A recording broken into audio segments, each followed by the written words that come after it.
చట్టాన్ని ఉపయోగించే మీ సంగతి తెలుస్తామని చెప్పి కూడా తెలియచేస్తున్నాం.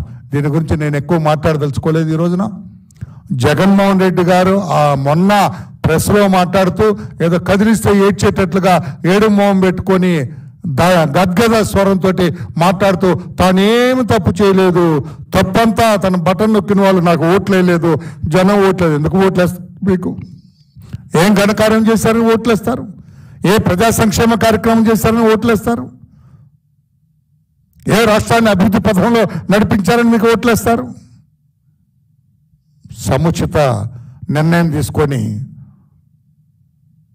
చంద్రబాబు గారి కూటమిని గెలిపించి వాళ్ళ విఘ్నత చాటుకున్నారు ఓటర్లందరూ కూడా. వాళ్ళ సందర్భోచిత మా మనస్తత్వాన్ని చాటుకున్నారు ఓటర్లందరూ కూడా. వాళ్ళ అవగాహనతో వ్యవహరించారు ఓటర్లందరూ కూడా. అందుకు మరొక్కసారి రాష్ట్రంలోని ఓటర్లందరూ కూడా కృతజ్ఞతలు, అభినందనలు తెలియజేస్తూ జగన్మోహన్ రెడ్డి గారు మిమ్మల్ని నేను ఒకటే కోరుతూ ఉన్నా. పాత్రికేయ సోదరులారా, మీరు కూడా నేను చెప్పే ఇది మీరు ప్రత్యేకంగా వ్రాయాల చిన్న పేర. మీరు 5 సంవత్సరాలు మీ పైనున్న సిబిఐ దాఖలు చేసిన 11 ఛార్జ్షీట్లో ఒక్కరోజు కూడా కోర్టుకు అటెండ్ అవ్వలేదు. మీరు మీ ముఖ్యమంత్రిత్వాన్ని అడ్డు పెట్టుకొని నేను వస్తే ఎంతో ఖర్చు అయిపోతుంది, లేదా ల్యాండ్ ఆర్డర్ ప్రాబ్లం వస్తుందని కోర్టుల్లో కూడా తప్పుదారి పట్టించి భయపెట్టి మీరు 5 సంవత్సరాలు కోర్టుకు రాలేదు. Now you are a free man. ఏ శాంతి భద్రతలు విఘాతం ఉండదు, రాష్ట్రానికి ఏ ఖర్చు ఉండదు, ఎవరు కూడా మీకు ఇబ్బంది పెట్టరు. మీరు ప్రతి శుక్రవారం కోర్టుకు అటెండ్ అవ్వాలా. నేను న్యాయస్థానాన్ని కూడా సిబిఐ కోర్టును కూడా నేను విజ్ఞప్తి చేస్తూ ఉన్నా. ఆయన ఫ్రీగా ఉన్నాడు కనుక రోజువారీ విచారణ జరిపించండి. అక్కడే ఉంటారు హైదరాబాద్లోనే. ఆయన బ్రహ్మాండంగా లోటస్ పాండే కదా, లోటస్ పాండ్లో బ్రహ్మాండమైన బంగ్లా ఉంది ఆయనకి. ఎన్నో రూమ్లు ఉన్నాయి. అక్కడే విశ్రాంతి తీసుకుని అక్కడే ఉంటారు. రోజు కోర్టుకు అటెండ్ అవ్వాలా.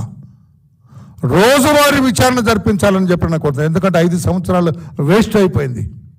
అది న్యాయస్థానాలు నేను తప్పు పట్టను. మీరెందుకు దాన్ని అంగీకరించారో మీకు తెలియాలి, జగన్మోహన్ రెడ్డి గారికి తెలియాలి. మాకేం తెలియదు. అది రాష్ట్ర ప్రజలకు మాత్రం అనుమానం ఉన్నది, ముఖ్యమంత్రికి ఎందుకు ఇంత వెసులుబాటు కల్పించారని. దానికి కోర్టు కూడా ఒక క్లారిటీ ఇవ్వాల్సిన అవసరం ఉంది. కోర్టును తప్పుపట్టడం లేదు, క్లారిటీ ఇవ్వమని మాత్రం నేను కోరుతున్నా. ఎందుకు ముఖ్యమంత్రికి ఇంత వెసులుబాటు కల్పించారు? చట్టంలో ఎక్కడా లేదే ముఖ్యమంత్రికి వెసులుబాటు కల్పించాలని మీరు ఇచ్చారు. 5 సంవత్సరాలు ఒక్కరోజు కూడా అతను కోర్టుకు అటెండ్ అవ్వలేదు. ఇప్పుడు ఫ్రీగా ఉన్నాడు కనుక రోజువారీ విచారణ జరిపించి ఆయన మీద ఉన్న సిబిఐ 11 కేసుల్లో కూడా విచారణ పూర్తి చేయండి అని చెప్పి కూడా, ఆయన నిర్దోష అయితే వదిలేయండి, దోష అయితే పంపించండి. లోనా బయట ఆటలో ఉన్నాడు ఇప్పుడు. ఆయన లోపలికి వెళ్తాడా బయట ఉంటాడా తేల్చండి. ఇంకా రాష్ట్ర ప్రజలు ఆ ఉత్కంఠలోనే ఉన్నారు. ఏమవుతుంది? జగన్మోహన్ రెడ్డి గారు లోపల ఉంటారా బయట ఉంటారా, లోనా బయట? అందుకని దాన్ని త్వరితగతిన తేల్చండి అని చెప్పి కూడా గౌరవ న్యాయస్థానాన్ని కూడా నేను కోరుతూ ఉన్నా. మీరు కూడా జగన్మోహన్ రెడ్డి గారు, మీరు కూడా మిమ్మల్ని మీరు దానికి అర్పించుకోండి.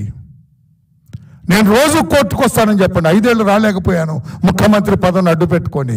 ఇప్పుడు నేను ఫ్రీగా ఉన్నాను కనుక పాపం ఆయనకి ఇది కూడా దక్కినట్లేదు కదా, ప్రతిపక్ష హోదా కూడా లేదు ఆయనకి, లేదు కాబట్టి you are an ordinary MLA కనుక మీరు అటెండ్ అవ్వండి కోర్టుకి.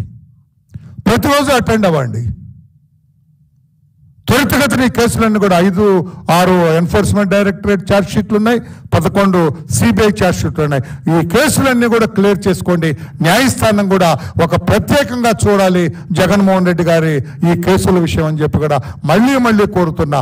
మీరు 5 సంవత్సరాలు అతనికి వెసులుబాటు ఇచ్చి జనం అందరిలో కూడా ఒక ప్రశ్నార్థకంగా మిగిలింది కనుక మీ వెసులుబాటు ఇచ్చిన విధానం మీరు దాన్ని సరిదిద్దుకునే అవకాశం కూడా, ఐఎమ్ సారీ అట ఆ మాట అనొచ్చో లేదా, కోర్టులకి చేసిన తప్పు దిద్దుకునే అవకాశం వచ్చిందని అనొచ్చో లేదో నాకైతే తెలియదు. కానీ మీరు ఈ జగన్మోహన్ రెడ్డి గారిని రోజువారీ విచారణ జరిపించి త్వరితగతిన న్యాయ విచారణ జరిపించండి.